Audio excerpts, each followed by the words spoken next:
Now we are starting the some more problem of the NCERT 10th class from carbon and its compounds.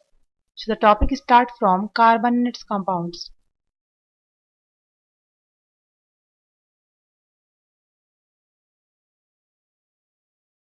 Now here we are discuss question number 9, that is the why are carbon and its compounds, why are carbon and its compounds used as fuels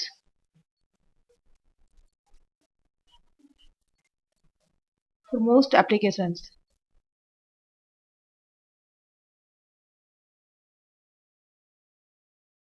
As you know that carbon, that is if we are taken the carbon, it's simply called coke, that will be obtained by the destructive distillation of coal. When this coke burned in presence of oxygen, it gives CO2 and there's lot amount of heat. Due to the abrasion of the lots amount of heat, it is used as a fuel. Now, if we are taking the carbon compounds, the most important carbon compound is methane. It means CNG, that is also called compressed natural gas. CNG, which is the most important compound of carbon that will be used as a fuel, since when this CNG or methane or compressed natural gas burning in presence of O2, then it gives a CO2 plus H2O plus heat. Here is the liberation of heat is the cause. That's why this compound act as a fuel. Now, if we want to balance this equation, let's follow a simple rule. Now, the carbon compounds, when burning in presence of oxygen, then it will always gives the CO2 and H2O. Now, here is the rule that number of carbon atom that will be equals to number of CO2. Now, in this, if we are taking the CH4, then here is the number of carbon atom is 1. So, no doubt, here is the 1 molecule of CO2 is formed. Now, here is the hydrogen atom 4. So, according to the rule, number of H2O formed, that will be half to the number of hydrogen atom. Now, in the CH4, number of hydrogen atom is 4. So, here is the water molecule is 2H2O. So, number of CO2 that will be equals to number of carbon atom, and number of H2O that will be half equals to number of hydrogen atom. Now, after that, we will balance the oxygen. Now, here is the 2 oxygen and there is 2. So, right hand side, we are having total 4 atom of oxygen.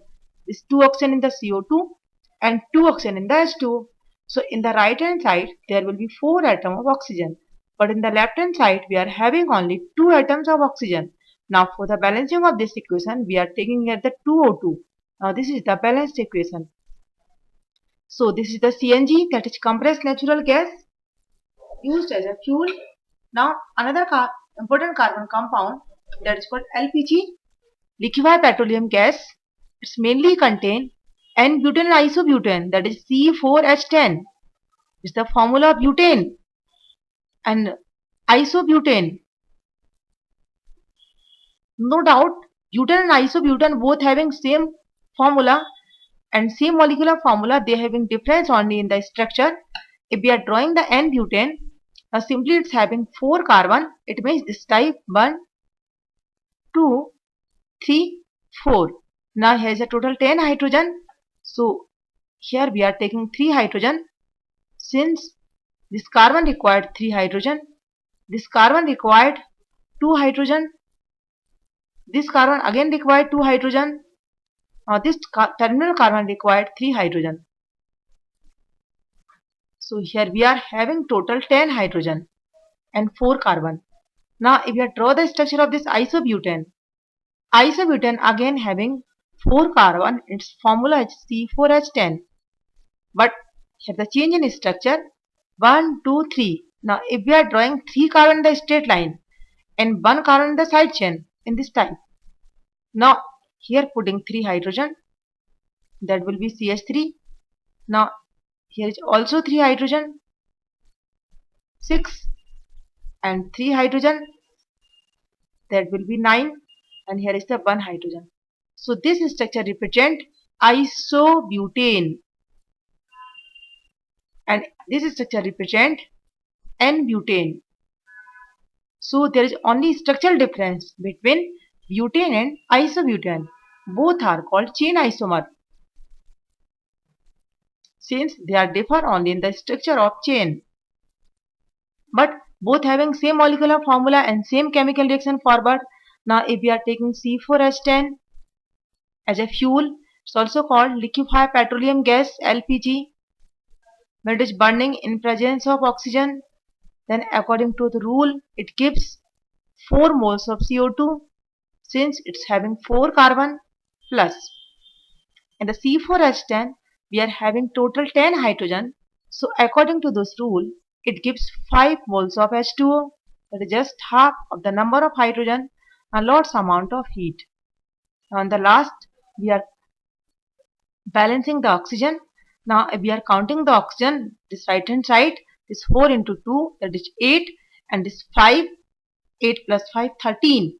Now left hand side we are having oxygen only 2, and here is the 13. So here we are taking the hydrogen, oxygen 13. So we are taking 13 by 2O2. This 2 cancel out. Now we are having total 13 oxygen. Now if we are removing of this fraction, then overall reaction multiply by 2. If multiply by 2, then we are getting 2 C4H10 plus this 2 cancel out, 13 O2, it will give 8 CO2 plus 10 H2O plus heat. Now checking the reaction. Now this left hand side 4 into 2, that is 8 carbon, right hand side 8 carbon. Now hydrogen 2 into 10, that is 20, 10 into 2 20. Now oxygen 13 into 2 26. Here is the 18 into 2 16 plus 10, that will be 26. So reaction is balanced. So carbon and its compounds used as a fuel is the liberation of large amount of heat. Now the next problem, explain the formation of scum. Explain the formation of scum when hard water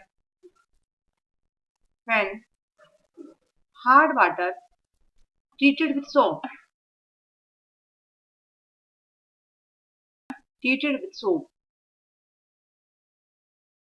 Now if we are discussing this problem, then first we will discuss what's the meaning of hard water.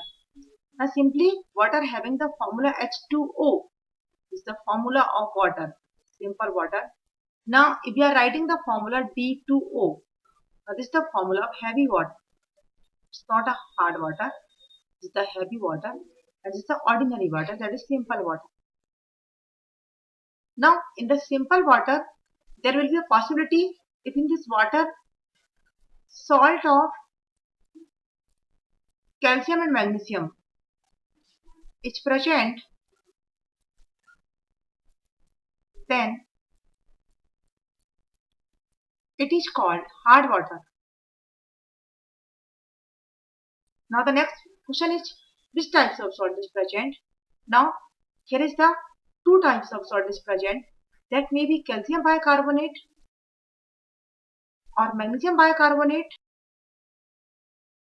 and the magnesium chloride, calcium chloride, magnesium sulfate, calcium sulfate.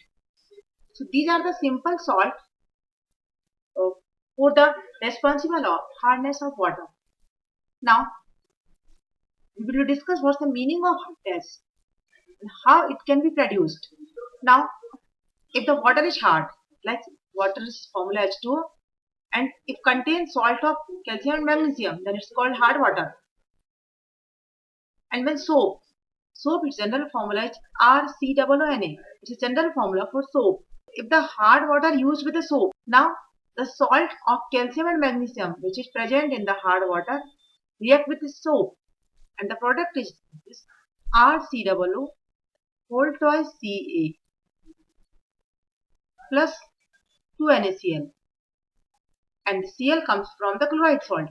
Now this structure gives an insoluble form, and this insoluble form is also called scum.